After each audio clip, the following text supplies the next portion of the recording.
Guys અત્યારે આપણે છે ઘોઘલા ઓક્શન માર્કેટમાં. અહીંયા બધી હરાજી થઈને ગાઈસ જે હોળીમાંથી જે માલ આવતો હોય ને, જે ફિશ આવતી હોય ને, એ લોકો બધા અહીં વેચતા હોય છે. તો ગાઈસ આપણે વિડીયો એન્ડ સુધી જોયા રાખજો. હું તમને બતાડું કે કેટલો અહીંયા આમ ફિશ હોય છે ગાઈસ.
ગાઈસ આ બધો માલ આખો જેટલો અહીંયા પડ્યો છે આ ભાઈનો છે.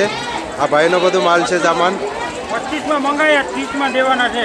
કેટલામાં? 30,000. 30,000માં. તો ગાઈસ આ આખો સામાન 30,000માં દેવાના છે ભાઈ. આપણે તો બહુ મોંઘો લાગે 30,000 એટલે 300 પાઉન્ડ ગાઈસ.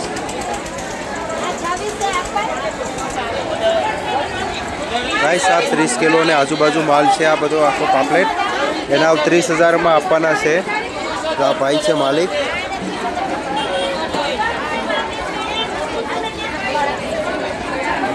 આ બધી હાંડા છે ગાઈસ અહીંયા.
ગાઈસ આ હતી ઘોઘલાની ઓક્શન માર્કેટ. આ લોકો બધા હોળીમાંથી લઈને ડાયરેક્ટ સેલ કરતા હોય છે. જે પણ હોળીમાંથી ગાઈસ માલ આવે એ ડાયરેક્ટ જ સેલ કરી દે. જેટલાનો થાય બધું ઉધડું ગાઈસ આપી દેતા હોય છે અહીંયા. તો કોઈને પણ ફ્રેશ માલ જોતો હોય ગાઈસ તો જો આ છે ફિશરમેન સેટ કરીને લખેલું છે. દીવ મ્યુનિસિપલ કાઉન્સિલનું છે આ ગાઈસ. તો ગાઈસ આ છે ઘોઘલાનું પણ દીવ મ્યુનિસિપલ કાઉન્સિલનું આવી જાય ગાઈસ. તો કોઈને પણ લેવું હોય તો ગાઈસ અહીંયા આવજો. તો ગાઈસ આ ભાઈનું રેકડી છે અહીંયા લચ્છીને કૈલાસ લસ્સી કરીને. ભાઈ એકદમ માર્કેટની સામે જ વેચે છે ગાઈસ. તો હવે થોડીક લસ્સી પી લઈએ. આ ભાઈએ થોડીક લસ્સી લઈ લઈએ. હવે લસ્સી બસ્સી પી ગાઈસ પછી આપણે અહીંથી જઈએ હવે ઘર બાજુ. ભાઈને લસ્સી ટેસ્ટ કરી લઈએ આપણે પહેલાં.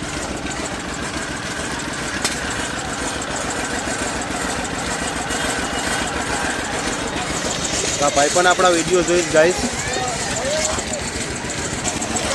ગાઈસ હવે આપણે લસ્સી પી લઈએ થોડીક ભાઈની, ટેસ્ટ કરી લઈએ કેવી લસ્સી છે જોઈએ. ભાઈની લસ્સી એક નંબર છે, પી લઈએ હવે આપણે.